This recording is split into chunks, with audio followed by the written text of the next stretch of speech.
and welcome to another brand new episode of T Watches a Scary Movie. My name is T, and of course, we are talking scary movies. I appreciate everybody tuning in for another brand new episode. Remember, new episodes always go up every Wednesday night at 8:30 p.m. Mountain Standard Time. So, you might be wondering then, if you're watching the premiere of this, what is this episode doing up if it's not a Wednesday at 8:30 p.m. Mountain Standard Time? Well, that's because this is part 3 of my 4-part series of my conversation with my good friend Mr. Eric Brady on Scream, or Scream 5, or Scream 2022, whatever you want to call it now. Me and Mr. Eric Brady have been talking the new Scream movie, and you've already seen a couple episodes of us talking about that amazing beginning, some of the rumors surrounding what the movie would be about or what it would include prior to the release itself. We talked a lot more about the characters, both the new and our legacy characters, in the second part. Now, in this third part, we're going to talk a lot more about the ending, the reveal of the killers, their motivations, everything surrounding the final location of the movie itself. So much fun to be had. So you're in for a treat, because it's another episode of Tea and Friends Watch a Scary Movie. So don't forget, video version is here on YouTube. You can subscribe to our YouTube videos at youtube.com/C/Theron Reynolds Scary Movie. Again, that's youtube.com/C/Theron Reynolds Scary Movie. And of course, if you're not watching this video, that means you're listening to the audio, meaning you're checking us out here on Podbean or on Spotify. I appreciate you tuning in and checking us out. Make sure to hit that subscribe button. Also like that as well too. And y'all know I love talking to you. I love engaging in conversation about anything horror. So make sure you're commenting on the videos on YouTube or on the podcast on Podbean or Spotify as well, so I can have some interaction with y'all. Now, don't forget, Part 4, my last part of this conversation with Eric Brady discussing Scream, comes out tomorrow, Tuesday the 25th of January. So you'll have a chance at that point to see all 4 parts of our conversation about the new Scream. And then Wednesday the 26th, we're going back to talking a few newer ones there. We're going to be reviewing some under-the-water horror, some recent under-the-water horror. We are watching Underwater, and we're watching The Meg. Yeah, 2 absolutely fantastic underwater horror films. We're going to check those ones out here this coming Wednesday. Then we're going to check both of those out in the watch party as well too. So get to the Facebook groups. You can find out a little bit more about that. That's facebook.com/groups/T Scary Movie. Again, facebook.com/groups/T Scary Movie. And with that, folks, enjoy part 3 of my conversation about Scream with Mr. Eric Brady. Remember, there are spoilers. Don't check this out unless you've had a chance to watch Scream yet. So, the hospital scene it's ridiculous after you know who the killers are, because the fact that the plan of the scene is not to kill Tara, it's to kill Dewey, because Tara's just the bait. She's just the bait, because Richie is already there. Richie, who is one of our killers, is already there. He checks in on her. He gets hit by Tara with a phone and everything. Like, he's already there and could kill her at any time, because Sam and Dewey aren't there yet. So it'd be easy for him to do it and then like fake the scene or whatever. But the only 3 people we know who are there at that moment, by the way, are Tara, him, and a dead cop down the hall. And that's not like, come on. That's it. Like, so very clearly they're setting it up. So Dewey and Sam show up at the hospital to rescue Tara and get her out of there. Again, I love the fact we get to see real pain, because a lot of times in these movies, the only person who has shown their consistent like injuries or anything has been Dewey. The nerve damage from part 1, getting stabbed again in part 2. He's the only person who like shows that lasting damage. But Tara, who got attacked at the beginning of the movie, she's showing pain as she's trying to go. She's wheeling the wheelchair. Her hand is bleeding again. I love those little touches to show. And mentioning like how they try to exonerate Richie and like the Amber throughout the movie. Yep. She's on the ground crawling. The killer is above her. Richie's on the ground behind them or whatever. Killer's on the phone with our main girl and Dewey, who are rushing to the hospital. And the killer's like, look, you need to make a choice. Either like, I'm just going to kill one. You tell me to kill Richie, I kill him, your sister lives. You tell me to kill Tara, I'll hit all her vital organs right now. You have to decide. And we find out on the phone, she's like just stalling till she can show up and chase him away.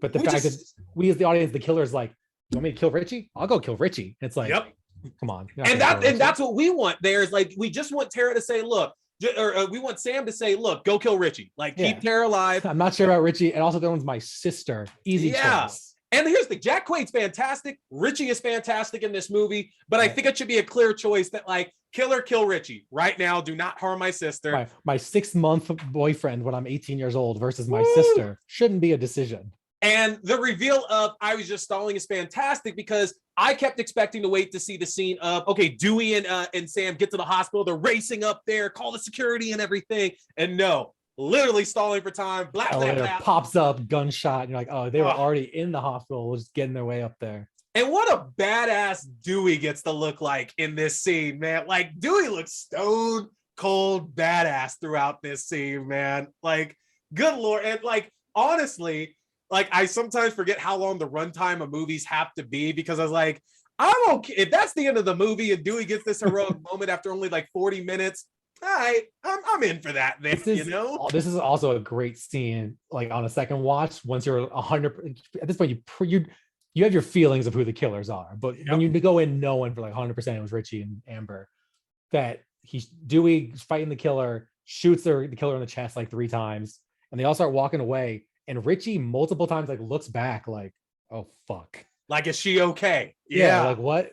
And then like, you're kind of like, why is he so concerned with the killer? Yeah. Maybe he's concerned in the way that we then see Dewey concerned, which is like his brief. And you're like, Dewey should have learned.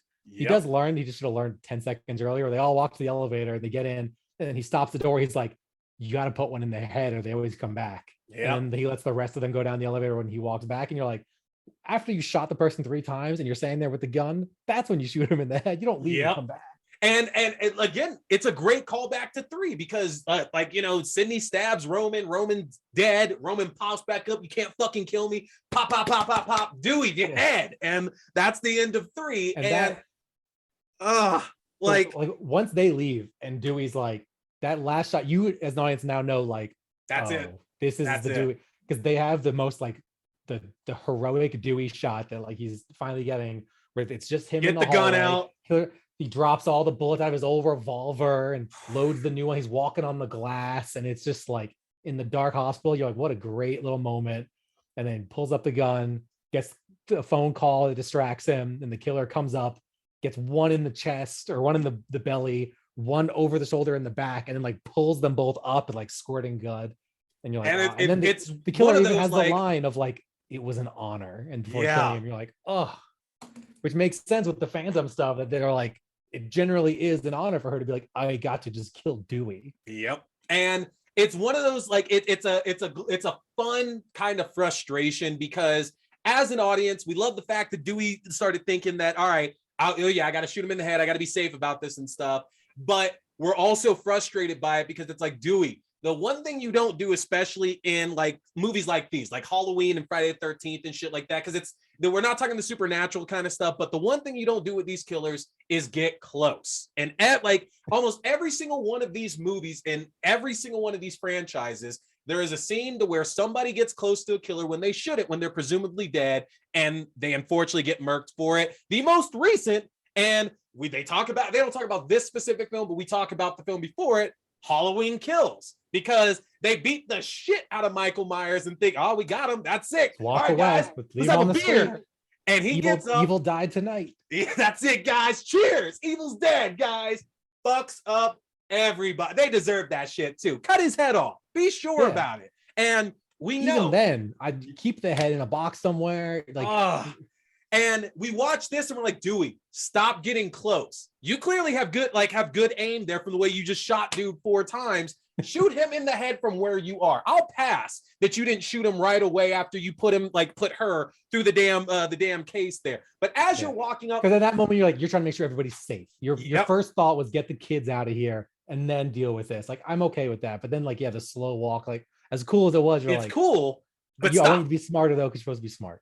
Yep. But that shot then after he's dead of him on the ground with the blood, and the camera just zooms out as Ghostface is just standing there, and you're like, that is the shot from this movie. And a couple times they try to get the shot. That's the shot. Mm-hmm. And it's interesting. We go right after that to Gayle showing up and mourning, and it's a terrific scene because regardless, like I know a lot of people are wishy-washy and Courtney Cox is acting and everything. I think she's fine. I love the fact that you can feel what's happening here is that she came back. Dewey opened up and told her everything, and we expected they could reconcile. I think if you're smart, you knew at least one of the three had to die in this film, but we should have known better because that's a rule of this as well too. Like, going back to Scream 4, it's your last day on the job. If you're retiring, if you have a pregnant wife, yeah, like you got to go. And it's like, fuck, like we should have known right away. We should have known there that when Dewey like is opening his heart to Gayle and there's a chance of the two of them reconciling, we can't have that. We cannot have that happy ending. Can't have that happen. And like you're talking about like Courtney Cox's acting, which it's fine, whatever. They did a good job with what they have to work with there because like she has to deliver now this emotional, like I just lost my best friend, my ex-husband, like this is devastating, where that acting is like such a hard thing to do. Yep. So they do the slow motion of hers, like you don't have to hear her, she's not taught, like we're just playing into this general atmosphere instead of like if it was just her in a room acting sad, like that is tough to do. Yeah. Here it's like, oh, it feels big and it feels the way it's shot has emotion. And then friggin' Sidney Prescott shows up and you're like, what are you doing here? Get out of here. Yep. You're the one who said, I'm not going, I got kids. Why would I go back there? And it's don't like, get me here because Dewey's dead. And you're like, go to the funeral then. Don't go to the hospital the morning after. You don't have to, they just put his body bag in the coroner truck. You don't have to be there that soon. Yep. You shouldn't live that close to Woodsboro. And it's interesting because the pacing of this movie is one of the best things about it because you kind of want, like, you keep wanting more to it in the best of ways. Like, it was a complete film, but by the time we get to Sydney showing up, there's not that much left in the movie. Like, clearly we're in the third act of the film then. Just about an act 3, yeah. And it's interesting because you're right. Sydney just kind of seems like, I'm glad she was there. I like what Sydney had to add to the story, but she's also like out of place kind of at this point. Like, Dewey had called her to be like, don't come here. She's like, why would I go there? Yep. And then she shows up like, come on, Sydney. I felt like I get Dewey's death is big, but like people don't show up like that for a death. They show up for a funeral. Like there needed to be, I thought, or could have been some better reason to bring her back. And so from there, we get an even better, it started to make me not hate, because my reaction coming of it last night was I didn't like the reveal of the killers just because the reveal and motivations was a bit weak. I understand it. I get it. It makes sense. But that was kind of like the weakest part of it for me. But now thinking back, it's like, God damn it. There's all these points that are making me like it more because the fact that Richie, we are the toxic fandom. Oh, he tells them to go. We're here critiquing all the they should have been smart enough to do this. They should have been smart enough to do that. And it's but that is Scream. They literally do the parody of the first Scream movie on the turn around, Jamie Lee, turn around. They do that again in this movie where she's now watching Stab of him saying turn around and she's not turning around again. And it's that moment is them understanding that you know how you as the audience feel why don't you just do this? Which why didn't Dewey just shoot him in the head? Yes, they are aware of the fact that at the end of the day, we are a horror movie. We have to make dumb decisions. That's what it is. And so we're gonna respect the fact that you know better and we know better. And we're still gonna do it. And I love the fact that Richie is the one that says we're getting the fuck out of Woodsboro. Because it is really the smartest idea that's made. And I know the point that Sydney brings up is that it's gonna follow you no matter what, which does make sense considering who's the one pushing to leave town, even though it was a total red herring to twist the whole thing around there. But I love the fact that Richie is the one to push it because us as the audience are you know what? This would make sense in all these movies. Just leave. Just leave. Fuck out. Because it's a bunch of kids. Are these kids gonna follow you? Roman makes sense. He's got the money. He's got the means. He'll get Sydney. He did get because he had her number. He would have found her eventually. But the fact that they do the smartest thing out of any of these movies. Look, clearly we're in Woodsboro. Clearly this is a bad idea. Let's get the fuck out of Woodsboro and just be done. And then we go back to what you mentioned earlier, which we didn't know at the time, but calling out Tara's inhaler, her second inhaler is missing, which is now missing, and they have to go to Amber's to get this inhaler. And again, Richie even tells them Can we go to a CVS? Go Can you anywhere make it to the else. next town? Like, we don't need to go. They're like, because the one sister's like, what's the address? And he's like, 123, not a fucking chance lane. He's just like, we are not going to someone's house right now. We are leaving this goddamn town. And the fact that later he says, like, because he doesn't he say he wasn't sure that was gonna work, because like he set it up, but he say he pulls out the inhaler later. He's like, that worked. That was so easy. Which is kind of scary to which think. Which kind of makes sense, because like, what are the chances that she would have like noticed right then or had a little attack right then? Like, I need my inhaler.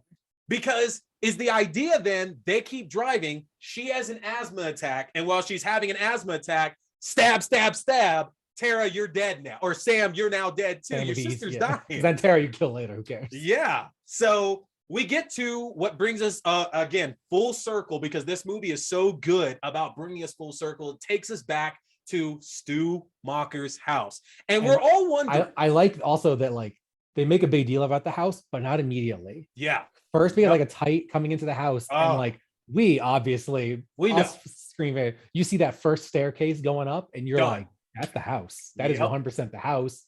They're having the party in the house again. They're watching Stab on the TV where they watched Halloween before. You're like, I know this. Because then later on, like they do the big like shot, but you're like, they're back in the same. And you realize Amber lives in Stu's house. You're like, who the fuck would live in that house? Yep. Of course it's her. And we're trying to figure it. Like we start getting replays of the original movie, like you said, basically. There's some great nostalgia in this party scene.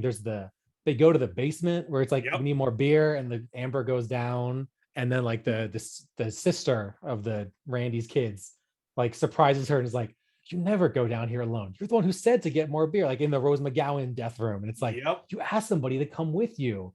And they have this little cute like, and then Amber's like, well, then why would you, like, the other rule is you never follow somebody into a dark basement, because I could be the killer, which is like, obviously not like, but then there's a cute moment where the other girl's like, I know you're not the killer, because I am. And the music even does the swell up. I was like, holy shit, what? And then she's like, no, I'm not the killer. Yeah. Like, oh man. And so, they do that. They do the nostalgia of her on the couch. They do like so much, and you're like, yes, this is Stab. This is Scream.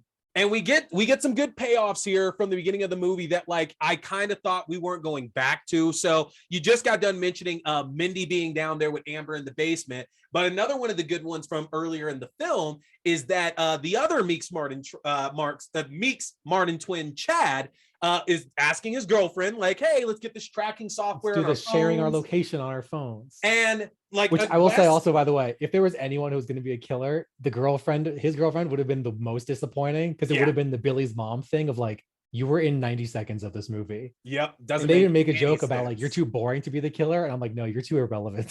Yep. And I love like the fact that it turns, because we know it's going to. The moment that app request comes up, nobody in the audience should be thinking that's his girlfriend who's obviously trying to get him. I did like that she's like, because they're doing the whole Scream thing of like they haven't had sex yet or whatever, and they're making out the party. She's like, I'm ready to go upstairs, and he's like, no, not a chance. Which again, like, I can't keep. There's so many times I could say these guys are smart. I'm going to say it again. This is such a smart movie, because I love the fact that who doesn't want to get laid? Who doesn't want to get laid? Maybe dumb of him to be like, I'm only 90% sure you're not the killer. Maybe dumb to say that part. But then there's this smart part about like, let's be around here with all the people. And you're like, yeah, that's a good reason in this world right now to be like, let's not be alone right now. Our friends are getting murdered. And as much as I want sex, I want to live more than I want sex right now. And it's smart as hell. It's so smart. I enjoyed that chase scene as well too. And the sister, when he goes out, she's like, you should not go out there. Take a weapon. Like, and he like grabs a candlestick. You're like, that's good enough to be like, they're both the smart ones. They're like, if you're gonna go out, which you shouldn't do, bring a weapon. Yep. The phone tracking that they brought that back was such like, the way it beeps louder and louder, alien closer to the person. It's like, what a creative, like, that could have been the gimmick of an entire horror movie if they wanted it to be. And they're just like, no, that's just for like 90 seconds of our movie. I feel like that's 2 scares with it, and that's it. And maybe it's not, but I got very Alien vibes from that. And like, I thought that was the reason for the sound. The way it even had like the sonar on the map going out and the beep, beep, beep, beep. And you're like, oh my God. That's not how sharing a location works, but I'm in. Like, and tossing the phone. Yeah. He jumped. He gets attacked and he hides, and then he sees it's coming, like he gets getting closer and closer, and he can't unshare because his hands are bloody and the screen won't work, so he just chucks his phone. You're like, you're the smart one. Yeah. Yep. And then the great shot as he's running away and the double doors open and out comes the killer again. You're like, yes. So good. So good. And that sets us up for the last bit of the movie because, of course, the sister inside, by the way, because she does doing the tribute to the Randy by the where she's on the couch.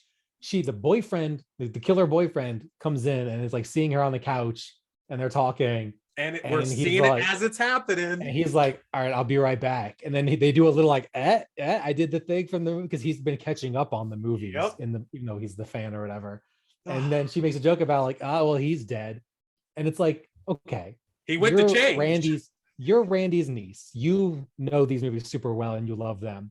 You know, in that moment in the stab, when Randy is on the couch, you being Randy, you being his niece, being the one on the couch watching the movie, him being the other person saying, I'll be right back. That's Stu. That's the killer. Yep.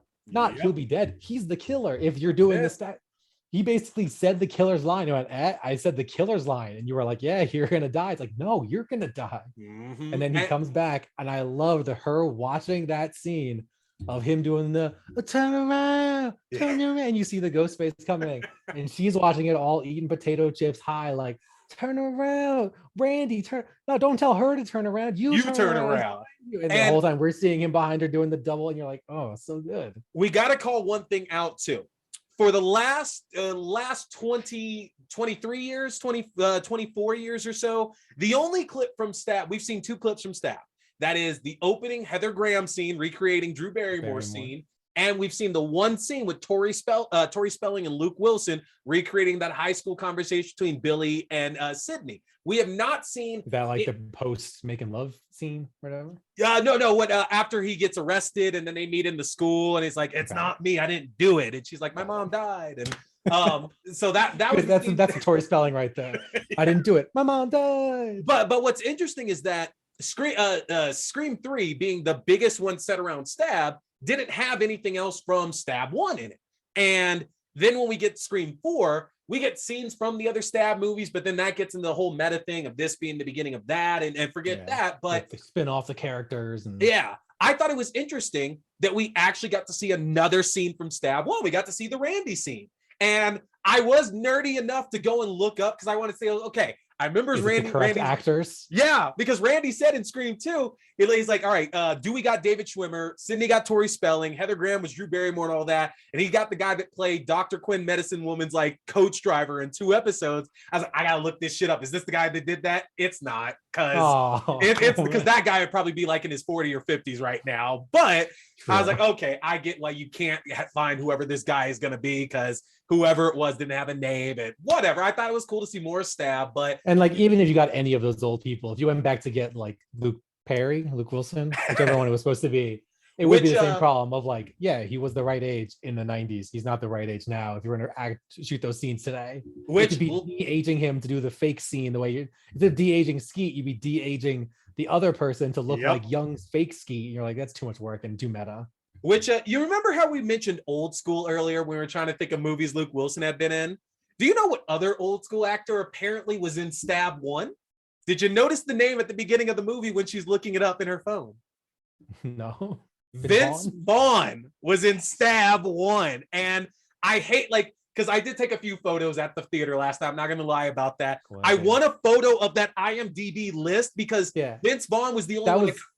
That was a cute moment, by the way, of as she's getting the question of like, who played the girl who dies in the opening scene. It's like, let me look it up. On the phone, on the landline, and on her cell phone, like Stab cast going up and down. Oh man, Heather Graham. It's Heather Graham. I did catch that, and like I hate that I didn't post it because before I saw Scream earlier in the day, I was thinking to myself, man, I actually enjoy Vince Vaughn's like 90s movies because they're so anti-Vince Vaughn. Like he did like what is it, Rounders, or is it or was it Rounders or Swingers? He did Return to Paradise. He did Jurassic Park. He did Psycho, The Cell. He did very much anti-Vince Vaughn movies. And it's like Stab kind of seems like the kind of movie Vince Vaughn would have done back in the 90s, honestly. And now he does do comedy horror. He did Freaky, which was great. Loved it. I feel so like meta. If there's any new director, writer who captures the original like Scream like methodology mythos It's the guy who did Happy Death Day and Freaky and doing Time Cut or whatever, the Back to the Future one next year or this year. It's Michael Kennedy and Christopher Landon, I believe, are the director-writer combo behind those. That gimmick of like, let's take an 80s comedy movie and make it horror is like,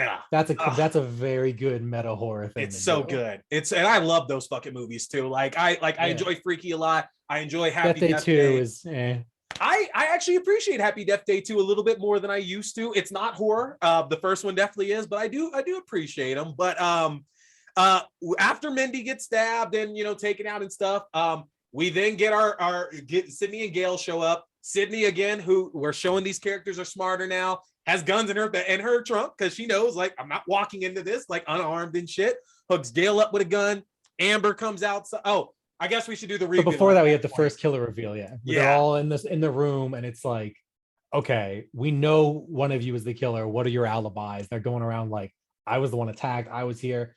A bad one, the boyfriend killer, his excuse was, I was in the basement getting some beer. And someone's like, why? He's like, because you asked me to. And it's like, what do you mean? Because you asked him to? Like everybody, they had already, so I guess also worth pointing out, they evacuated the party when they showed up. Because they were going after the inhaler. And she's like, I'm going in. And this is like, I'm going in too. And he's like, well, of course I'm going in. I'm not sitting out here by myself. Yep. And it's the two killers who evacuate the party. Yeah, that's exactly. The crazy shit about that too. Which is like a dumb moment, but I guess because they're the killers that like they're going to get the inhaler and leave. And it's like, well, let's get everybody out of here. And then he's like, you're not safe if we're here. He's like, and he even says like, I'm saving all your lives. Trust me, which he is. He is. But it's like, you think the sisters would be like, no need for this. We're literally grabbing an inhaler and leaving. We're going to be out in 30 seconds. You do not need to exit the party. Let's go. But instead he's like, no, everybody's got to go. Everybody's got to go. No witnesses. They get in that circular room of like, what's your alibi? He's like, I was getting beer. I'm like, that's stupid. The party's over. Why'd you say that? And then eventually the one girl's like, the girlfriend that nobody cares about is like, I'm not the killer. I can't be the killer because whatever. And Amber's like, yeah, I know. And just shoots her in the head. And it's like, welcome to Act 3. You're like, yep, like that's where it is. And the thing is that like it was easy to tell. Like we got all the perfect information earlier that it's like, okay, at this point, again, it has to be Amber. Like it has to be Amber, unless we're saying again, it's some mystery character or like a legacy character. They leave just enough of that it still works. Yep. Like 15 minutes into the movie, I'm like, it's Amber and the boyfriend. 90% sure, 95%, but never 100% sure. You're never. It's never that obvious. It's just like, I'm pretty sure it's going to be this one or these two or some two of these three, but there's always that thing of like, it could always be this one also. Yeah. So at that point, we know that Tara's upstairs tied up right now. Sam breaks out trying to get away. And there's this whole mess basically. Amber ends up outside because Gayle and Sydney show up and she's trying to feign and get their attention. I love the fact I've been stabbed. Help me! Oh. Yeah, and Sydney and Gayle call it out immediately, which again, they're not dumb. But also like dumb. Dewey immediately, where they're like, "What do you think?" And Gayle's like, "I think it's a trap." And then the girl's like, "Yep," and then just shoots Gayle in the stomach, and like they try to shoot her and miss, and she goes back in. It's like, yeah, it was a trap. You called it out. She still won. Still got it. She's still the one who got the shot off and not you. So Sydney goes in, and then we basically get the end of the movie where Sydney again, smart decisions, and there's all these good points there. Helps. She knows this house. She knows her life. And as they were driving there, they did call the main girl to be like, yo, they led you into Stu's house. You realize like you are in the fuck. And that's when I said like they tried to do the other shot. It's this one where she's standing in the doorway with the open door. Oh yeah. And it's like the spirally shot. It's like because it starts off where the whole house is tilted and it like comes into being parallel. You realize like, oh, that is the screen, the stained glass window and everything. Yep. Like it's not as cool as the Dewey shot, but that is the moment of her being like, they led you to Stumacher's house. All of you are in the same house. The murders happened. You're Billy's sister. Like, get the fuck out. Yep. And from there, Sydney makes some great decisions by first saying, doesn't care if you are the killer or you're innocent. You have 5 seconds to show yourself before I start shooting. And I love that because that is what happens in a lot of not only these movies, but other movies of those kind where they're basically like somebody's hiding and they pop out with a jump scare. Ah, you scared me. There's a killer here. Help me. And the fact that she's like, all right, cool, had your time, and starts every room she clears. She goes to a door. Before she opens the door, she shoots through the door and then checks the closet. And you're like, yep. Mm-hmm. And it's like, that is genius, because like you said, she's been in this house before, but more importantly, she's been in enough of these situations where it's like, you don't open first, you shoot and sort it out later, basically. And then like your point about like how she's smart, but at the end of the day, this is still Scream, and they will tell you the expectations. They will make you think there's going to subvert it, like you're saying, of like, she's smart, she's shooting the door, she's not going to fall for the. And then she gets to a door, she shoots it, she hears, oh, she opens the door, she shot the boyfriend who's And like, she's I was hiding and she's like, why didn't you come out? He's like, I'm not going to come out, you're shooting everyone, I'm hiding from killers. And then the killer pops up the other door and tackles her over the balcony. It's like the exact thing that you're like, she's too smart for that to happen, that's why she's shooting. They still do it because that's what Scream does. They tell you this is the dumb trope, they do it, here's our clever way to, we're too smart to fall for it, and then they fall for it every time. And then we start getting our reveals, which I should mention right before then was when we got the reveal of Richie being the killer, because him and Tara go and hide, and or him and Sam go and hide. And like, he basically says like, how do you know it's not your sister? And that right there is another push to say right there, it's him, it's you, basically. And right after the Sydney attack is the actual reveal of, they fall down the stairs. She's like, he's coming down, but he's injured. She got shot. She's like, get to the gun. And he like gets to the gun, and then that's when the main sister shows up, and they're like, oh good, and then he just stabs her, and he's like, I'm really glad I got to be the one to do this. Yep. Like, yes. And it's because like, it could, like, there were so many decisions character wise that had to happen for that to work, and it played out fantastically. And then again, because we're recreating Scream like we recreated the beginning, we're recreating the end. We got to move everybody to the kitchen. We're going to start staging the scene and everything like Billy and Stu were. We get the motivation, which again, I think it's half, because we mentioned earlier like how Scream was always the two killers with the two motivations. It was the one person who like just loves horror and stab and the franchise and wants to keep it going, and then it's the one with like some actual deeper ties that they were trying to hide. Yep. And this is just two people who like met on the stab subreddit and love the movie. None of them, like, all the victims have familial ties, but neither of them have any deeper meaning other than just, we want to see this franchise keep going. All right, and that is part 3 of my conversation with Mr. Eric Brady about the new Scream film. Such a good conversation. I've been talking so much Scream these last few weeks. It's ridiculous. And somehow I've managed to do it all without spoiling anything, with the exception of this podcast. I've been adamant about not spoiling this movie because Scream really is so big for me. It's such an important part of my life and who I am as a horror fan and just as a fan in movies in general. So I want y'all to have the best possible experience with it, so we're not going to actually spoil Scream, or I'm not spoiling Scream on any of my social media for a couple more weeks here. Basically, once it hits streaming, it's open game at that point, but I want everybody to have a chance to be surprised, to catch those jump scares the way they're supposed to be. And again, like, I get it. Some folks can't go to theaters right now, and that's part of the reason why I don't want to spoil it, because this is my movie. I love this movie so much. I love this franchise so much. I want everybody to be able to experience it however they need to for the first time without any spoilers. So I'm not going to contribute to that unless you've been watching this podcast. But that's part 3.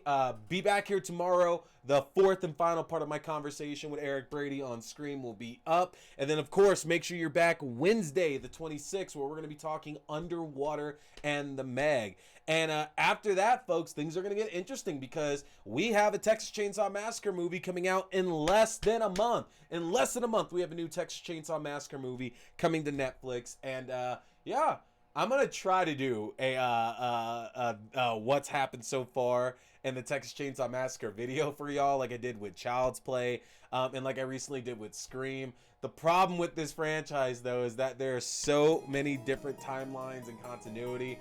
It's going to take some work, so we'll see what we can do here for you. But that's going to do it for me today, folks. Make sure you come back tomorrow. Check out the last part of this conversation about Scream, Eric Brady. My name is T. We've been talking scary movies. Stay scared.